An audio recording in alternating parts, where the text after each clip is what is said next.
जब भी दुनिया के बड़े सांपों का जिक्र आता है तो आपके जहन में एनाकोंडा और पाइथन जैसे विशाल सांपों की इमेज उभरती है। लेकिन अगर मैं आपसे कहूं कि सदियों पहले इस जमीन पर ऐसे भारी और वजनी सांप रह चुके हैं जिसके सामने एनाकोंडा और पाइथन तो दूध पीते बच्चे हैं। एक सांप धरती पर रहकर अपने फन से बादल को छू सकता है, तो आप क्या कहेंगे?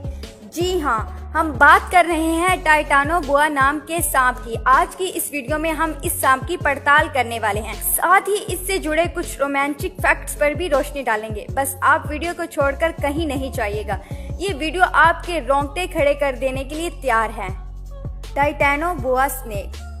आज से करीबन 6 करोड़ 50 लाख साल पहले जब डायनासोर का खात्मा हुआ तो धरती पर एपिकपेट्स की जगह खाली हो गई।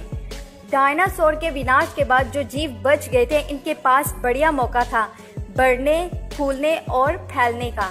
यही वो वक्त था जब दुनिया के सबसे खतरनाक जीव टाइटानोबोआ वजूद में आए। ये सांप सांपों की बोआ फैमिली से बिलोंग करता था। बोआ फैमिली में वो सांप आते हैं जो साइज में बहुत बड़े होते हैं और बिना जहर वाले होते हैं। बोआ फैमिली के सांप अमेरिका कॉन्टिनेंट में पाए जाते हैं, यानी इस सांप को आज के जमाने के एनाकोंडा का पूर्वज माना जा सकता है। ये सांप अपने जमाने का बहुत ही खूंखार और जानलेवा शिकारी माना जाता था। इसकी दहशत पूरी धरती पर थी। Time period when they used to live on earth. जैसे कि हमने बात की कि इन सांपों का वजूद डायनासोर के बाद धरती में आया, यानी डायनासोर के साथ इनका कोई राब्ता नहीं था। साइंटिस्ट के मुताबिक ये सांप आज से करीब 6 करोड़ साल पहले हुए और 50 लाख सालों तक धरती पर राज किया। इस टाइम पीरियड को पैलियोसिन पीरियड कहा जाता है। Places where they use to live. हमने अभी कहा है कि ये सांप आज के समय के एनाकोंडा के पूर्वज रहे हैं, तो जाहिर सी बात है कि जहां आज एनाकोंडा पाए जाते हैं वहीं इन सांपों का बसेरा भी हुआ करता था, यानी अमेरिका। धरती के सबसे पहले, सबसे विशाल और सबसे घने जंगल अमेज़न को साउथ अमेरिका की शान माना जाता है। इसी जंगल में इन सांपों का बसेरा और आतंक भी था। When did these snakes discover? दोस्तों, जाहिर है कि टाइटानोबोआ के अस्तित्व के प्रमाण भी कहीं मिले ही होंगे।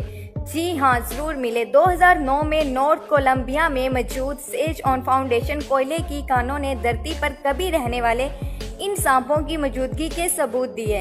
यहाँ पाए जाने वाले फॉसिल्स की शुरुआती जांच में इन्हें विशाल मगरमच्छ के फॉसिल्स करार दिया गया था, मगर फिर माना गया कि ये फॉसिल्स किसी मगरमच्छ के नहीं बल्कि एक सांप के हैं, और कोई ऐसा वैसा सांप नहीं बल्कि अब तक का दुनिया का सबसे बड़ा टाइटानोबोआ स्नेक था।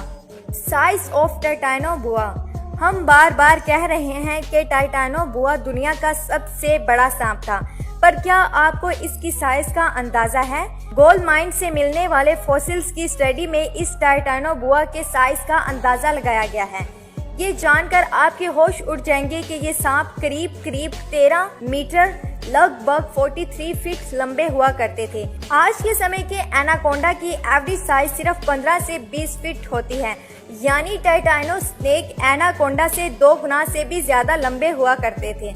आज तक सबसे बड़ा एनाकोंडा भी 29 फीट का ही पाया गया है।